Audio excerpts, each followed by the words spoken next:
So, Thank you. yeah, and they're very good. I could smell them. I could recommend them. Yeah.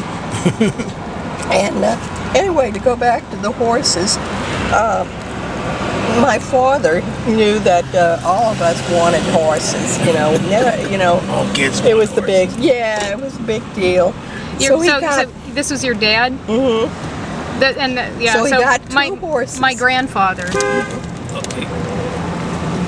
Wanted to make sure she didn't hit me. Your grandfather, right? So what happened? He loved animals too. So Yeah. he got two horses. He got one for him and one for the kids, basically. Oh, I thought Marion had a horse. I think she was supposed to ride the one the kids got. I didn't know he had done an economy model here. Yeah, and of course his horse was the more spirited one, and also he was pretty good looking. Red Boy was his name was what was his name? Texas. Oh. That was the horse that he rode. And Red Boy was the kids model, and was supposed to be as nice as the other horse, but he was kind of a stinker, and had a head of his own. And one time he got away from me when I was riding him, and he took off back to the stables, and he was kind of a stinker. But anyway, for a while we rode them a lot, and one time he put them in a show, and I actually got to ride in one of the occasions, one of the riding Rodeos, they're called. riding special riding, basically group riding. Okay. Oh. And Okay. me and him, he got to ride on Texas, and I rode Red Boy, and we rode around a ring together and this sort of thing. This We I didn't never- know any tricks or anything, Okay. but This I never heard. Didn't you But all he was have real special, proud of it. Didn't you have Western gear yes, tack? yes. Or the Oh, quarter really? We all wanted cowboy boots and hats. Naturally. And I got to wear my cowboy boots and my hat when I rode Red Boy in that ring. And I really enjoyed it. Again, it was a moment when I bonded with my father, and he was really happy to be riding around there. No one else wanted to ride on Red Boy. Yeah. With him that day, and I had come along with him, and had stuck around the whole day and this sort of thing. So when the group riding came up, I was right there, ready That's to go. awesome. So, and I was usually really shy about this sort of thing, during class skits, on the stage. I was terrified of that. But I actually went out and did this with my father. Wow. That's cool. Yeah, so The only reason I know anything about this, and I didn't know about the riding, competition riding, like that. The only reason I know anything about it is we used to go walking along the levee, and about 2 miles north of Marion's house, there's a stable, or there used to be a stable. And every time we'd walk by, naturally, we'd talk about, the horses and all, and Leslie and I will often, look at horses. There are several horses on our route to Decatur that we check on every day, or whenever we're riding in, we check to see if they're okay. In fact, 2 of them have vanished, and we're afraid the guy sold them. what we think happened, those, we don't know what. But there's 2 others, and they got a colt just before Christmas, and he's grown to full size, and it's been fun to watch him. At first, they didn't accept him, and he had to go over and eat by himself. It was really kind of sad. Yeah. And now they all line He's up. part of the herd. And they eat together. Yeah. And also they have during the winter, they have special blankets they wear. One has a red one has a green one has a blue one. that, you know, they're form fitted. It's not just like throwing an old blanket on the horse. They're specially made blankets with insulation so they can And they go, tie on. yeah, and they tie under the neck and all, and they're really proud of their blankets. I mean, they come and they stand close to Dad, the road and show them all. Tell me something about a pet from your childhood. Gosh, well, Snooky. well, I can tell you about when we lived on a farm. Okay. I had a pet rooster and a pet hog. Mm-hmm. And they both became pets, you know, kind of by default. I didn't set out to say, hey, I want a pet pig or I want a pet rooster, but I was given this as a child's chore. It was my job to feed them. Mm-hmm. And so, and I would go and give them special treats. Mm-hmm. You know, What were their names? well, stupid names. The pig was named Blackie, and the rooster was named Ruru, because he would, you know, like this, Yeah. you know, and that's what it sounded like to me. I was 5 years old at the time. Yeah. So anyhow, but I don't know what happened to the rooster, but the pig was slaughtered when he was still at the slug. So there's more to the story. When he was at the suckling pig stage, and my mother cooked him and all. Oh no! And served him for dinner. No! And we all sat there. Oh my God! Looking at the pig, and nobody wanted to eat it. Well, no, of course not. She had to throw it all away. And this Or she gave it to someone. Yeah, or gave it to someone. Yeah. But this is a story that got told again and again and again. The story of the pig. Well, no. Well, why did she who slaughtered the pig? My dad. Why? He knew it was your pet. Well, because if you're a Cajun, a suckling pig is pretty hard to pass up. Oh, jeez. And it was, you know, I guess it was beautifully roasted. It was a beautifully roasted. Well, yeah, that's just disgusting. Well, honey, I'm telling you. No, I know, but that's tragic. That's horrible. That had to have been so traumatic. I still remember it. You know? It had to have been so traumatic.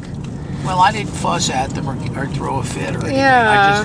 I just kind of went into withdrawal. I mean, what was the point? The pig was gone. Yeah. I mean, getting upset about it wasn't going to bring the pig back. Yeah.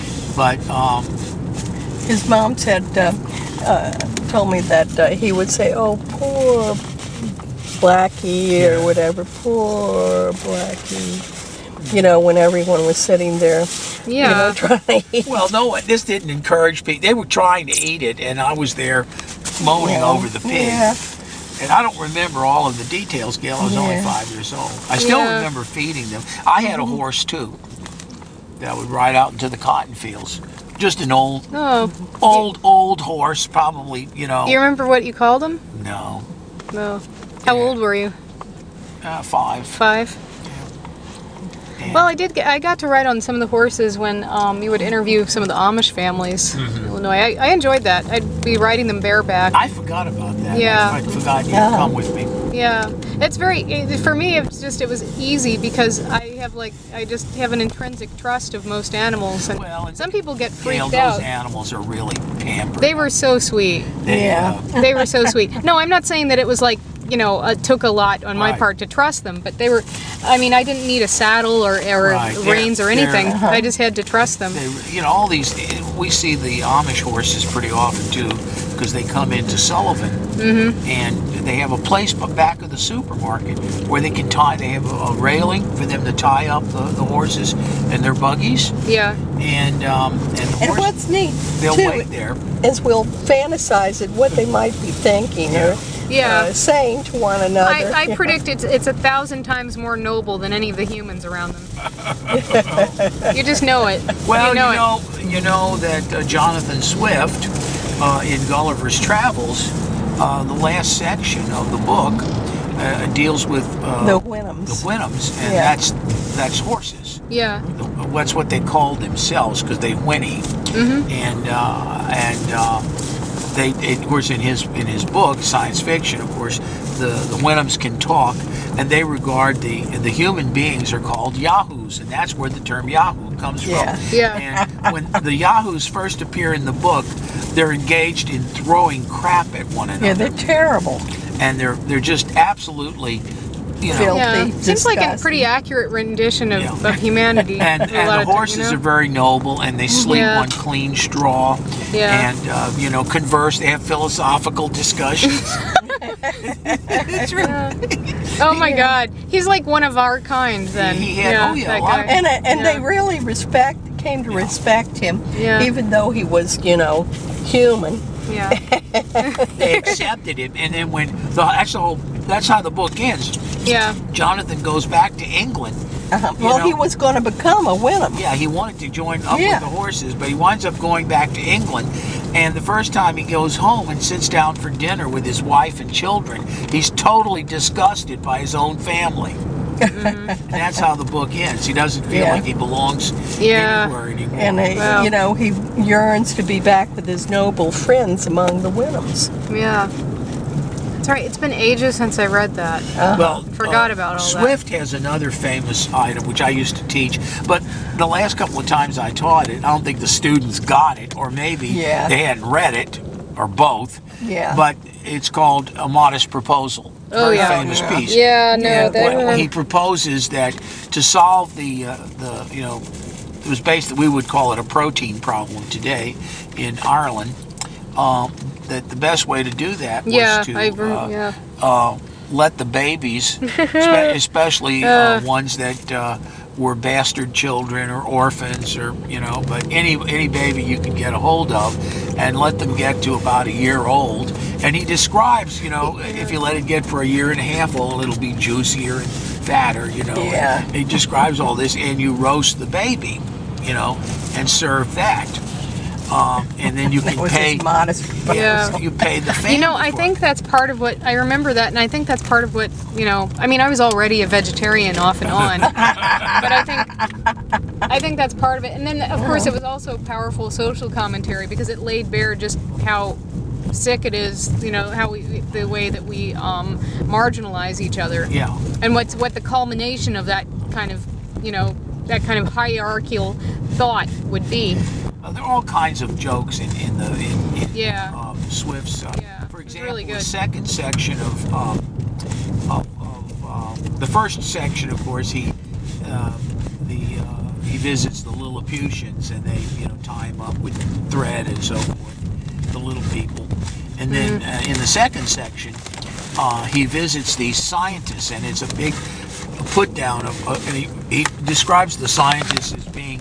They're all falling asleep, and they have their heads on their shoulders like this. And then when they wake up, they spout equations and stuff like that. So Interesting. But Yeah. anyhow, the place that they live is called La Puta, which is Spanish for The whore. prostitute or Yeah. whore. So, Do you remember that? That's an interesting segue because I remember Uncle Robin had a cat he had named Puta. Right. Remember that little gray Yes. cat? Yes, I remember. I That didn't- was way before Katrina. Yeah, I didn't remember that, but Yeah. I'm not surprised. Yeah. And the cat would just walk in the house, Shit. through Almost the had a open wreck. windows. Almost had a Oh, wreck. shit. Someone She's acted like okay? a jerk. Thank you. Gail, you remember the snowball stand? I do. It's still open. Yeah.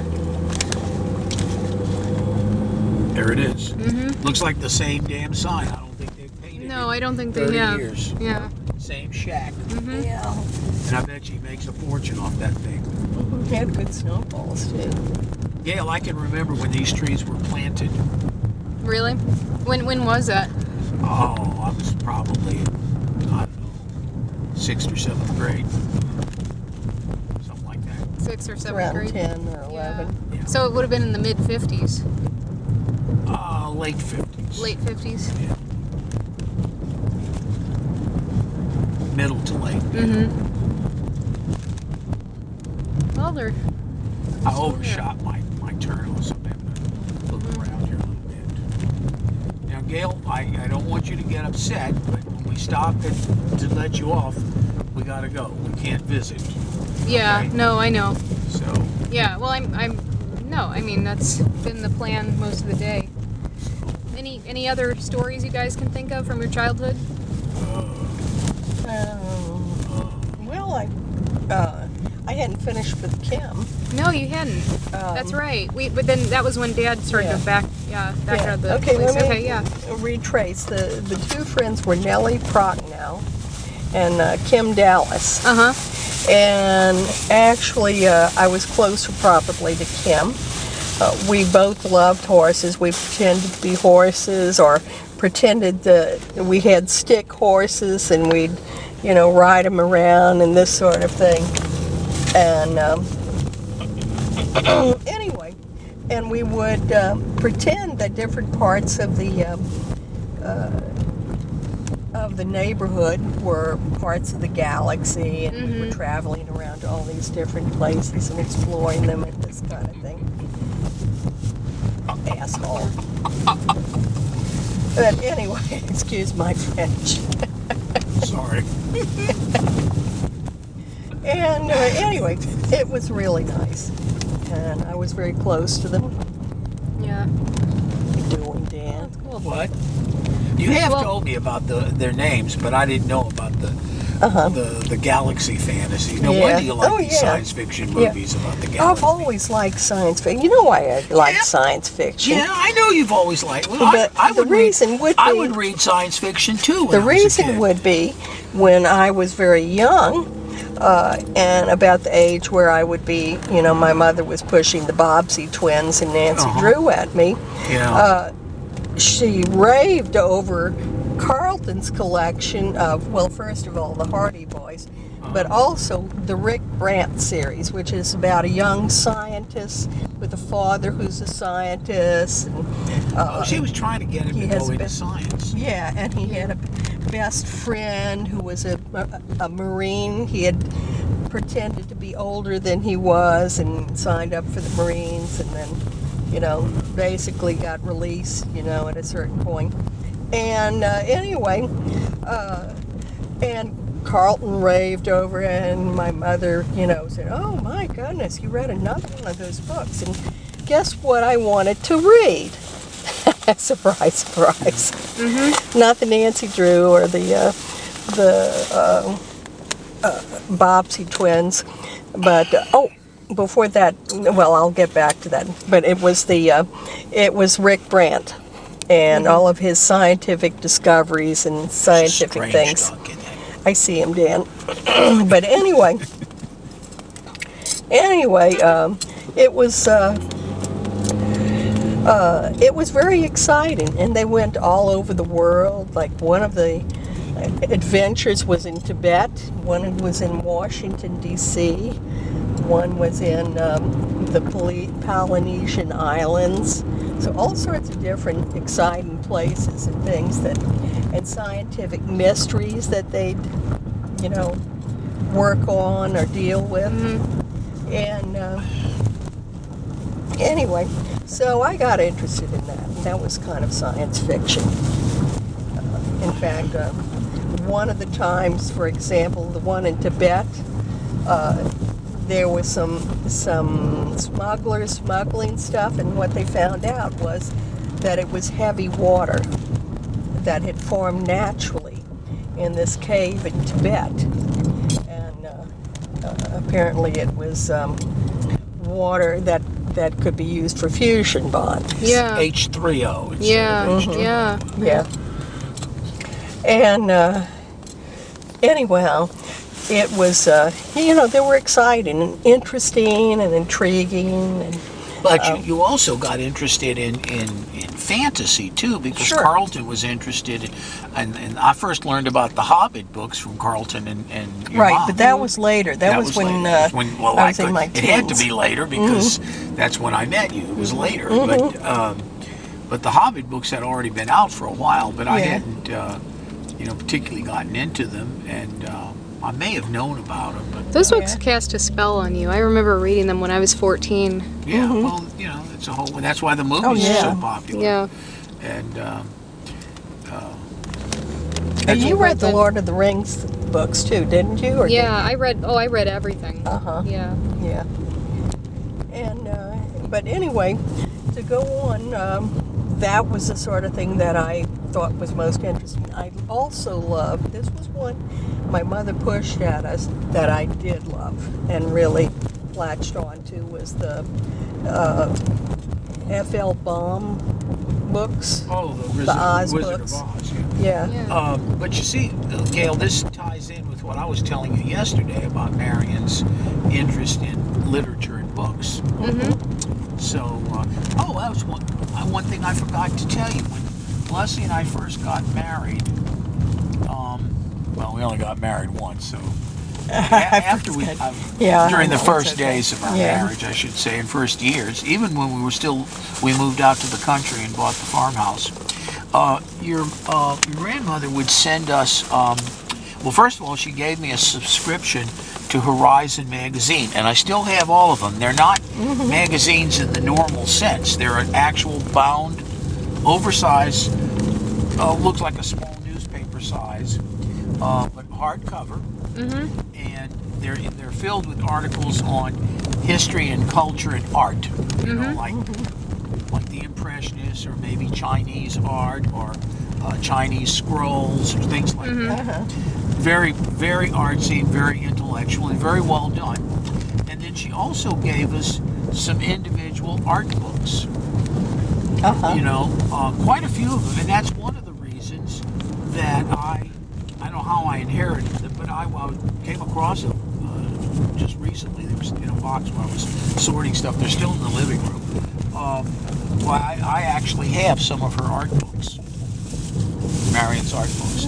But she gave us a whole bunch of them, not used books, you know, new ones that she bought for us as gifts. So she would often give us that as an anniversary present or something. Oh, that's cool. So that's why I sort of inherit. You know, there was this good side of her that I,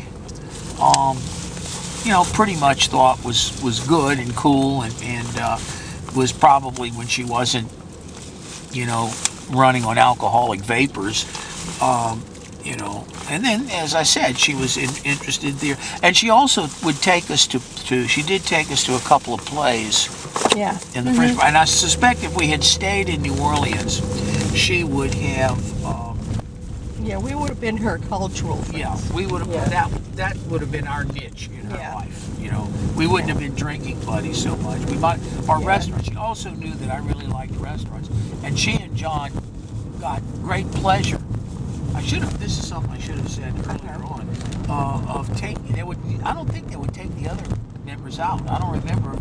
Once with Carlton, but I can't remember going with the other siblings. And usually they would take me and Leslie.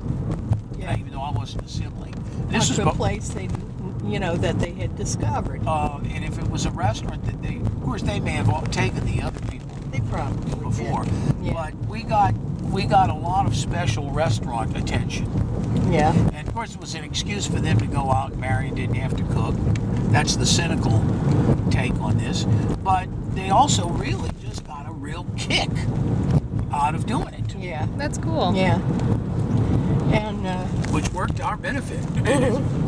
And I wanted to go back to one of the wonderful things my mother did about art and about reading to get us interested, is that she read the first part of The Wizard of Oz to us, and at a certain point just stopped reading it. And of course, it was up to us if we were interested to continue and find out what happened. That's a really good tactic, isn't it? I hadn't heard this story.